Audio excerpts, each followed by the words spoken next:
When you're tracking your time with a calendar, you are usually just marking down things that are going to happen in the future. But in my case, I didn't have much going on, so I started marking down things that already happened. And by doing this, I can take a look at all of the actions that I did in the past days and see how I felt, what were the results, how much money I made, and things like this, depending on the actions that I performed that particular day. And an easier way to visualize this, instead of looking at every single event and just having like, oh, you did this, you need to summarize them into separate groups. And I went with a simple approach of grouping my actions into 3 categories: good, bad, and neutral. Those are the basic 3. You can add some more if you have specific activities, like for example work or hobbies. You can also add those groups, but these 3 are the basics. And I really like to see my time just visualized on a page, so I colored them with the context of their names. That means green is good, red is bad, and neutral I just picked purple because I kind of like purple. When I look back at my actions that are actually marked down in those calendars,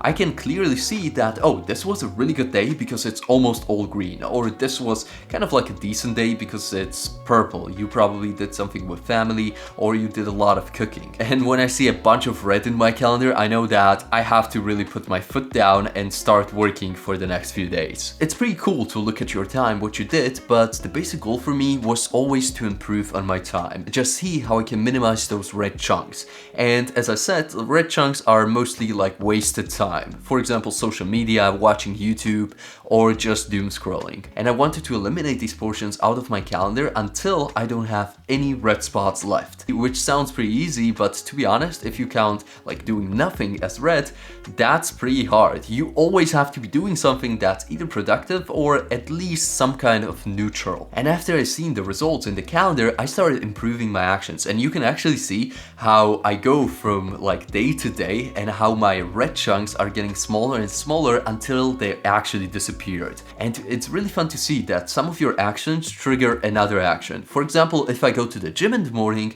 I usually have the energy to actually record videos, to edit videos and things like this. But if I don't go to the gym, I feel just sluggish the whole time, and that whole day usually just gets wasted. And while we're at the gym subject, also another thing that I like to do is not mark down the gym sessions into my calendar like gym/leg day. I have actually created another calendar for this, which is like kind of like an info calendar, and I mark down my gym sessions as all day events because it's way easier to just look at them at a glance when you're at the gym. Like for example, what did I do yesterday? Oh, yesterday was leg day, so I'm gonna do a push day today. And it just really helps organize your life and you feel like you're on top of things. And with that said, a really nice thing that this has enabled me to do is also keep track of my sleep, because when you track your sleep, you put them into your calendar like when you go to sleep and when you wake up.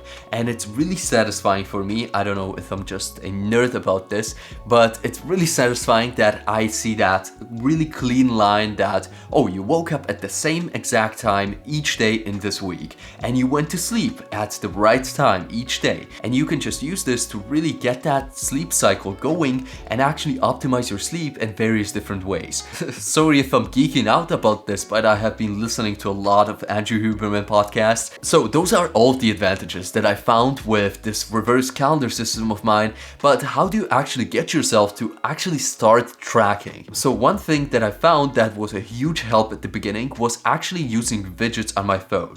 I don't know if Google Calendar does this, it probably does, but with my Apple Calendar, I just use the largest widget possible to take up the most space on my home screen to just prompt me into clicking on it right away. Like, you know, if you have like an Instagram addiction or something, you usually just open up your phone and instantly go to that Instagram app. So instead of that, you need to kind of get addicted to your calendar, just marking down everything that happens in your life and putting it into that calendar to make sure you know what you're actually doing. After like 3 to 5 days of doing this, it will become kind of natural and you will say to yourself, oh, this happened? Well, I better mark it down into my calendar. So hopefully you implement this into your own life. Trust me, it sounds super boring because calendars usually are, but it's so worth it and you're gonna thank yourself that you actually tracked your time. So that's gonna be it for today and I'll see you in the next one. Bye!